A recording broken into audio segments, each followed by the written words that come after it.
Welcome to the Dhosjan Show. I'm your host, Dhosjan Greenaway-Dalini, a startup advisor and fractional CFO at Bia Innovate. And today we're tackling one of the biggest questions in business strategy right now. Who or what are you hiring next? And to take it further, what does your future org chart look like? For generations, that question meant looking for a person. But now, there's a new candidate to put in the mix: artificial intelligence, AI. The headlines are buzzing, and everywhere you look, there's a debate. Is AI coming for our jobs? But away from the hype, let's talk practicality. How does it in practice change how we structure our companies? Our mission is to ensure that no one is left behind in this AI revolution. This podcast, in fact, was born out of a desire to democratize access to crucial insights in finance, tech, and AI, and central to this mission, it's my firm belief that AI augments human capability and not just as a blanket replacement. And it's a really sensitive topic, but one we need to navigate with clarity and intention. So let's dive into it. Are we now at the stage where we start embedding AI into our org charts? So consider this. To my finance leaders listening, when you sit down to build your budget and you map out your organizational chart for the coming year, do you now find yourselves asking, can't AI do that? It's a provocative question, I know, but it's becoming a very popular one. And recently I've actually had some really fascinating conversations with some founders. And I've talked previously about using AI to do more with less, the common narrative. But now the conversation, it's not just about cutting costs. It's about using AI as a strategic route to maintain that crucial buffer within their cash runway. So to close resource gaps. So AI in this context, finally, it's not a buzzword. It's a tool for survival and sustainable growth at last. But let's be clear, it's not about replacing your incredibly talented team members with robots. It's, for example, in a previous episode, season 2, episode 4, What AI Won't Teach Our Children, I highlighted the areas where AI can't truly replace teachers. Many essential skills, including empathy and human connection, those are irreplaceable. And I stand by that. AI is a powerful assistant, analyst, a force multiplier, if you will, designed to free up your human capital for higher value, more strategic and inherently human tasks. Let's not forget about AI for the greater good. It's widely known that diverse founders receive a tiny percentage of funding for their ventures. So the idea of getting that balance between bootstrapping and seeking investment, starting small with free or low-cost tools, and empowering yourself, your team to the max, that's what I mean when I say you should be adding AI to your org chart, not about replacing roles. Historically, with major tech advancements, they have widened the socioeconomic gaps because the benefits weren't accessible to everyone. But with AI, if used responsibly, we have this unprecedented opportunity to do the opposite, to really make a difference, to really make an impact. As I explored in my article, Could AI Be the Great Equalizer? We're seeing AI's seemingly limitless potential to boost human productivity and that potential to tackle deeper socioeconomic challenges by making advanced capabilities available to businesses and individuals who need to make every penny and every person count. So AI isn't just for the super rich who can already hire armies of assistants to support them and drive growth and opportunity. It's for the rest of us as well. Thinking about the growing use cases we're already seeing, I've actually tried several of these myself. I like to experiment and if I think back maybe 2 years ago, I've genuinely been impressed with how far we've come in such a short space of time. Let's start with some low-hanging fruit. Firstly, think AI note takers. I cannot tell you the last time I joined a virtual meeting, a video call, and it didn't have someone or several people's AI note taker on the call, or join when the invitee doesn't even show up. Taking notes, summarizing, identifying, key action items, even assigning tasks. So freeing up those employees, leaders, and virtual assistants from tedious admin to focus on the more complex coordination and strategic support. And even the simplest things do make a big impact. And secondly, another easy one to get started, your personal AI assistant. The one you create, for example, as a gem in Google using Gemini, trained on you, your business, your preferences.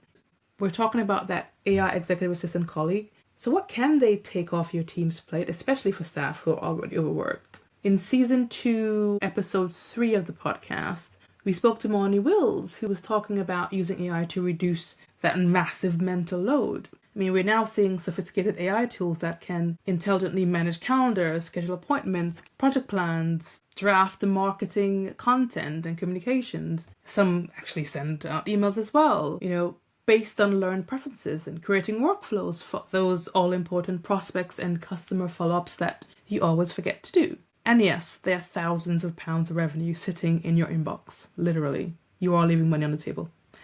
And AI can literally just help you get cash in the door. Food for thought. Third example, and thirdly, targeted lead generation and customer relationship management, CRM, customizing that process and automating that process. And this is a really huge one, because imagine using AI to learn some simple code to create your own bespoke CRM solution with a dashboard, easy input sections, relevant triggers or automations. Even better, leveraging AI to analyze your existing customer data, existing prospects, identify patterns, and then decide who to contact for highly targeted lead generation, pipeline progression, to converting opportunities into real revenue. Now, your AI assistant isn't just about cold outreach, it's about intelligent, data-driven engagement. So finding the warmest leads sitting right there in the hundreds of contacts that you have. Now imagine a founder or a sales team member empowered by these tools, allowing them to focus on building relationships with qualified prospects. And now we're back to the human at the heart of innovation. And okay, there are so many other use cases that solve real problems. In season 2, episode 2 of the podcast, Afia Chiholo talked about using AI in finance for forecasting and decision-making with Cloud.fo. I mean, the list goes on. As ever, start with addressing your current challenges, meeting customer needs, and prioritize accordingly. The icing on the cake for me is that the first 3 examples I mentioned, including creating my own CRM from scratch, I did it myself in a couple of hours. Created with no special tools, just clever use of ChatGPT, Google Gemini, utilizing readily available Google Workspace functionality. Okay, yes, I've implemented lots of accounting systems, but my background isn't that of a software engineer. I mean, an experienced engineer would refer to some of the stuff I talked about as simple code, but for the rest of us, it's a good place to start. You start somewhere where it solves and reduces your bottlenecks. It comes back to mindset. I have a finance and commercial background and have been using technology for a while to solve problems and love to see the iteration of tech. I've always had this curiosity and growth mindset, and I find it a complete no-brainer to take some time to figure out how to quickly learn some code to help me solve a problem. And it's not about the tooling, it's about getting to that desired outcome fast. And to think I did all this really quickly without using any additional tooling, imagine what's possible with some of the specialist providers out there. So let's emphasize the benefits. We all know that one of the great things about AI is its ability to take on repetitive, data-heavy analytical tasks. It can sift through information, identify insights, and automate workflows in ways that are simply just not feasible for the human team alone previously. And especially for SMEs looking to stretch every last dollar. It improves key areas like cash flow management, operational efficiency, empowering professionals to focus on high-level value-added tasks.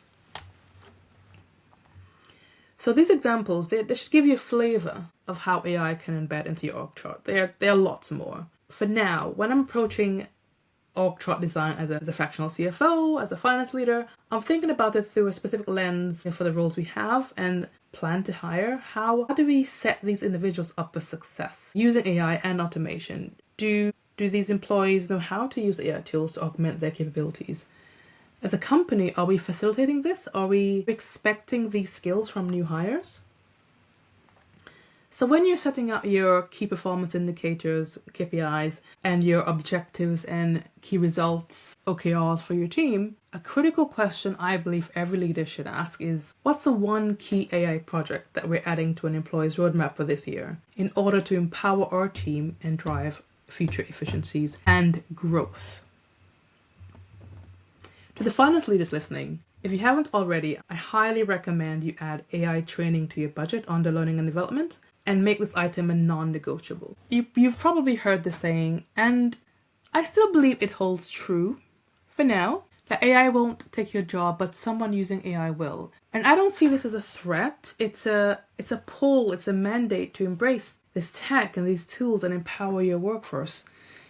Empower your workforce, but empower yourself. Think about the AI XYZ functional colleague. What essential but time-consuming tasks can they handle? Alleviating burden on your already hardworking staff. And for me, it's about taking the pressure off and enabling them to do what they do best, even better. So let's reframe the conversation. AI shouldn't be here to replace the human at the heart of your organization. It's here to uplift it. It's here to make sure your human team members are more productive, more strategic, and ultimately more valuable. If you're a founder, you're a business leader, or a finance professional wrestling with how to truly integrate AI into your operations without losing that sense of the culture, the essential human connection, this is the path forward. It's about strategic adoption, it's about continuous learning and setting your teams up for AI-powered success. Tune in to future podcast episodes for an even deeper dive into the practical steps. We'll also be sharing content via the biainnovate.com website, so please do get in touch to learn how we can support you on this journey. To summarize, the 3 key takeaways I leave you with. 1, start thinking about AI not as a software, but as a potential team member, the assistant that supercharges all your other employees. 2, make AI adoption a measurable goal. Add 1 key AI project to every employee's roadmap this year. And 3, fund that goal. Make AI training a non-negotiable line item in your learning and development budget. Thank you so much for tuning in to the Dhosjan Show. If you found this episode helpful, please share it with a fellow entrepreneur or a team member, colleague, friend, or family member. And don't forget to follow the Dhosjan Show for more insights, strategies, and stories to help you launch, grow, and scale your business. If you want to learn more about how we can support you, get in touch by going to our website, biainnovate.com. That's biainnovate.com. If you're wrestling with trying to work out how to integrate AI into your business, contact us at biainnovate.com. We offer free discovery calls to all our new clients, and I can't wait to hear more about what challenges you're trying to solve. Until next time, keep pushing boundaries and keep embracing innovation.